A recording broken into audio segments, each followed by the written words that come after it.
This one's about parent partnerships, Lorraine. And we wanted to ask you about a couple of areas that crop up within the National Award for SEN Coordination Learning Outcomes.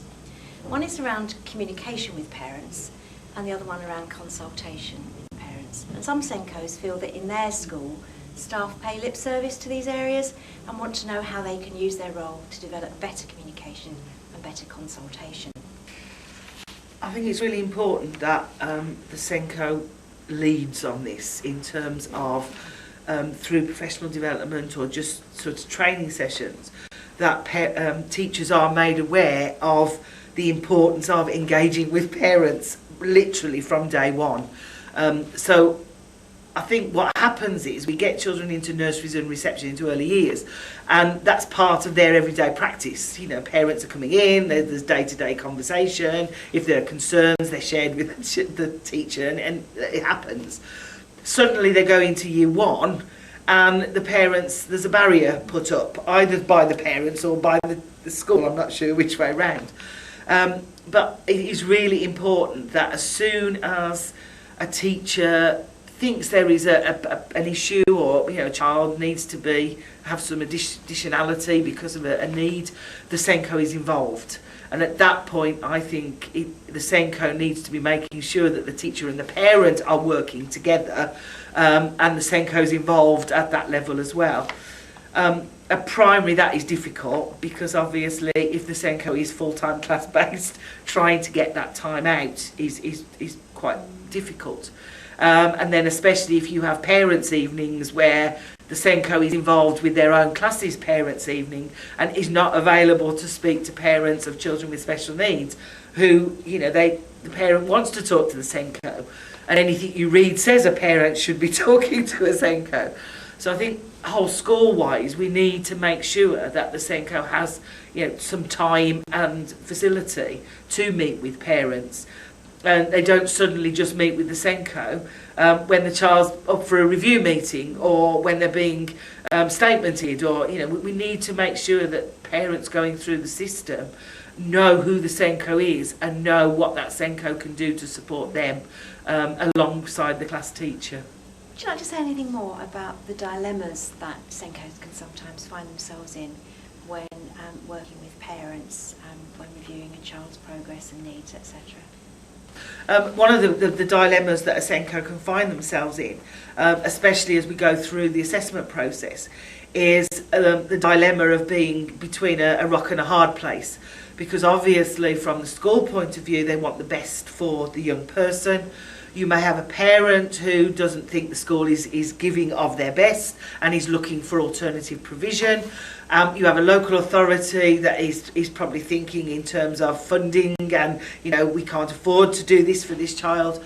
And that actually becomes quite difficult for the SENCO, because in reality the SENCO might think the parent's right and what this child does need is specialist provision or specialist support, but actually knows that the school can't actually provide that. And so the SENCO needs to be able to offer some independent advice to the parent, which might come through giving them the contact details for parent partnership for that local authority, or for an independent organisation like IPSIA, who will be able to talk to the parent in a very independent way before we get into that sort of feeling of having to fight for everything. It's about the school giving as much information to the parent so the parent can move forward and look to get support from maybe a third party, because the school is in that dilemma of not being able to maybe give as much support as they would like. Thank you. We wondered what further support there was that SENCOs could seek for further developing parental communication and consultation within the school. I think this comes down to training, and I think all teachers need more training on working with parents. And this isn't just for children with special needs, I think this is for all children. I don't think there's enough in the initial teacher training programme. I don't think there's enough at NQT level, and it certainly isn't then in sort of professional development for teachers in service. There should be a sort of whole school policy on working with parents, which should come from the leadership team, and that should be about what discussions are held with parents. Are they held in the classroom? Are they held at certain times? Is there always somebody else present? Do they have to book an appointment, or do you? But I think there should be some protocols that parents know what the protocols are, and they're taken for by everybody in the school. Often what you find is you've got some teachers who, parents just are in or out all the time, and then other teachers who don't feel confident about having parents in and talking to them.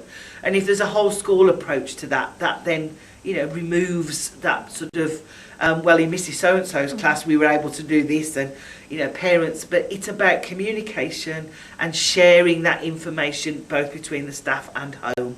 And I think if the communication channels are right, then actually parents feel confident and teachers feel confident as well. Do you think that schools should consult with parents about how they want to be communicated with? Do you think there's a place for that?